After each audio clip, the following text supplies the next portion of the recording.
Welcome back to the Reading the Book of Mormon with me, Shara Ogilvie, a lifetime lover and believer of this wonderful book that testifies of Jesus Christ. I'm so glad to have you here.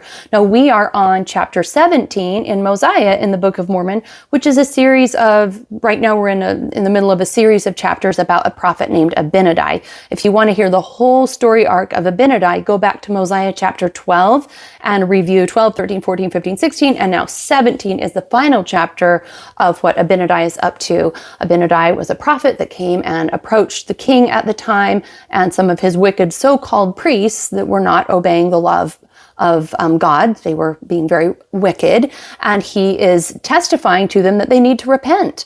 And he goes over the 10 Commandments, he quotes Isaiah, he testifies that Jesus Christ is going to come and perform the atonement. And they're very angry. And in this chapter, they determine to put him to death. But this is a very hopeful chapter because there is one person who was listening to Abinadi who decides to follow him. And he ends up being a prominent prophet in the Book of Mormon who has a son who becomes a prophet as well. And so this is the beginning of quite an exciting thread of stories with this one individual who was listening to Abinadi. And there's some incredible stories in this chapter. So let's go ahead and see what we can learn from Mosiah Chapter 17. The summary of this chapter is Alma believes and writes the words of Abinadi. Abinadi suffers death by fire. He prophesies disease and death by fire upon his murderers. All right, verse 1. It came to pass when Abinadi had finished these sayings that the king commanded that the priest should take him and cause that he should be put to death. But there was one among them named Alma, who he was also a descendant of Nephi, and he was a young man. And he believed the words which Abinadi had spoken, for he knew concerning the iniquity which Abinadi had testified against them. Therefore he began to plead with the king that he would not be angry with Abinadi, but suffer that he might depart in peace. Okay, so during this whole time that Abinadi has been prophesying and teaching about Jesus Christ and about the need to repent and be obedient, all the wicked priests and the king were not having it, except for this one guy, Alma. He was listening and paying attention and thinking, gosh, the prophet has a point. Maybe he's right. Maybe we should repent. Besides that, he's telling us if we don't, there will be destruction. I don't know that we should dismiss him so quickly. All right, verse 3. But the king was more wroth and caused that Alma should be cast out from among them, and sent his servants after him that he might slay him. So this is pretty classic, nasty move that King Noah performs, that as soon as his used to be really good buddy, Alma, decides to follow Christ and to believe in the prophet, now he wants to kill Alma. Do you ever see that in the world today, where maybe somebody who was in good with a certain group does something that offends them, and now that the people in that other group turn against them with a vengeance? It's unfortunately a poisonous and common thing that we see today. But one thing that I think we can learn from this chapter and from lots of scripture in general is don't be intimidated by the crowd. Don't be intimidated by shifting opinions. Ultimately, your salvation is up to you, and your discipleship of Christ is up to you. And so if you make it about approval, you're not going to get very far with Jesus Christ. You need to be courageous and stand up for him, which is just exactly what Alma does. So Alma, in verse 4, fled from before them, from before the king's guards, and hid himself that they found him not. And he, being concealed for many days, did write all the words which Abinadi had spoken. See, isn't this exciting? Abinadi ends up dying, but there was one person listening, and he wrote down everything he heard. And he's going to start a new movement. You'll see. It's awesome. Verse 5, it came to pass that the king caused that his guards should surround Abinadi and take him, and they bound him and cast him into prison. And after 3 days, having counseled with his priests, he caused that he should again be brought before him. And he said unto him, Abinadi, we have found an accusation against thee, and thou art worthy of death. For thou hast said that God himself should come down among the children of men. And now for this cause thou shalt be put to death, unless thou wilt recall all the words which thou hast spoken of evil concerning me and my people. So King Noah is doing a classic move that we've seen elsewise in scriptures, saying, I'm going to come up with some loophole in the law to kill you because I don't like you. That's exactly what happened with Jesus too. He was killed because he inferred that he was the king of the Jews.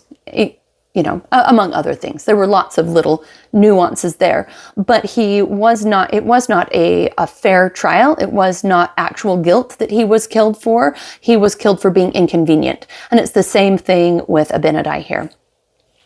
Now Abinadi said unto him, I say unto you, I will not recall the words which I have spoken unto you concerning this people, for they are true, that ye may know of their surety. I have suffered myself, that I have fallen into your hands. Yea, and I will suffer unto death, and I will not recall my words, and they shall stand as a testimony against you. And if you slay me, you will shed innocent blood, and this also stands as a testimony against you at the last day.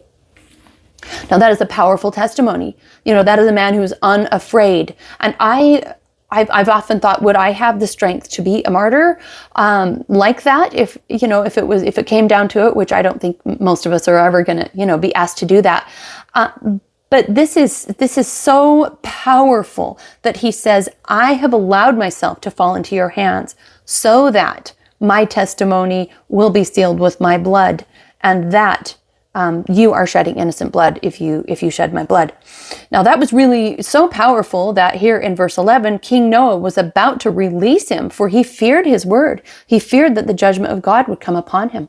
So for just 1 second, Abinadi's powerful confidence and testimony and bravery, his courage, caught Noah's attention for just a moment. But just like really bad friends always do, Noah's little buddies get in the way of his repentant moment. Verse 12, the priests lifted up their voices against him and began to accuse him, saying, he has reviled the king. Therefore the king was stirred up in anger against him, and he delivered him up that he might be slain. This is a cautionary thing, cautionary tale that we need to be aware of. What company do we keep? If we're saying, I really do need to change my life, I need to repent, I need to do better, where Noah had half a second where he was willing to maybe repent and let this guy go, but he had friends that were wicked. And so they got in the way of his moment. What kinds of friends do we hang out with? Do we hang out with people that if we say, I really want to start going back to church, or I really want to, give up this or that bad habit, and I want to elevate myself, I want to be more like Christ, that they are going to support you? Or are they going to say, oh, look at you, you're just trying to, be like your old fuddy-duddy parents who brainwashed you to do that, or who knows? Who knows what, but you want friends that are going to support that and build you up. And hopefully those are the kinds of friends you have. But if you don't, you want to get different friends that would support you in actually making good changes. Verse 13, it came to pass that they took him and bound him and scourged his skin with faggots, yea, even unto death. So this is an awful, awful, awful death. He wasn't just burned alive. Okay, so there's different levels of being burned at the stake, right? Like if they choke you first and then burn you, not so bad. If they just burn you alive, very, very bad. But this is even worse because they scourged his skin with faggots, which means just little like hot things. I don't know, little torches or hot pieces of metal, whatever it was. They just like kept touching him with these hot things until he died. So just gradually, slowly, kind of as slowly as possible, burned to death. Now when the flames began to scorch him, he cried unto them, saying, behold, even as you have done unto me, so it shall come to pass that thy seed shall cause that many shall suffer the pains that I do suffer, even the pains of death by fire, and this because they believe in the salvation of the Lord their God. And it came to pass that ye shall be afflicted with all manner of diseases because of your iniquities. Yea, and ye shall be smitten on every hand, and it shall be driven and scattered to and fro, even as a wild flock is driven by wild and ferocious beasts. And in that day ye shall be hunted, and ye shall be taken by the hand of your enemies. And then shall ye suffer as I suffer the pains of death by fire. Thus God executeth vengeance upon those that destroy his people. O God, receive my soul. So he had the presence of mind to prophesy as he was being burned to death, which is pretty remarkable, that these same things that are happening to him will happen to them. And indeed, in a few chapters, we see that that does happen because the tables are always turning. If there's one thing that is certain about in life, it is change. Change is a constant. And there are many changes in the future for this group of people as they enter into war and tumult and have all kinds of bad things happen to them in the future. So things end up going very poorly for them. And indeed, the king does get burned by fire. But that is for a future chapter. And now when Abinadi had said these words, he fell, having suffered death by fire, yea, having been put to death, because he would not deny the commandments of God, having sealed the truth of his words by his death. So that is the end of the chapter. And, we wouldn't ever want anyone to have to be martyred or mistreated or hurt ever. But I'm grateful for the words of this martyr, Abinadi, that he was willing to seal his testimony with his blood about Christ, about the need to be obedient, to follow the 10 Commandments, and to repent. And that is still a message that is as important as ever today. And there are people that hate it just as much today. But we can take heart that this is a true testimony that he left for us. We have the privilege of being able to stop and reflect on who we are and what we're creating out of our lives. Most of us are not facing any kind of situation that would be anything near a death experience like this. We have the privilege of assessing our lives. Where are we at? Are we really following Jesus Christ? Okay, I hope you love this, and I really am excited to talk with you more and read more with you about what Alma does as he continues to take this movement forward to the next level. Thanks so much. I hope you're loving the Book of Mormon, and I'll see you next time.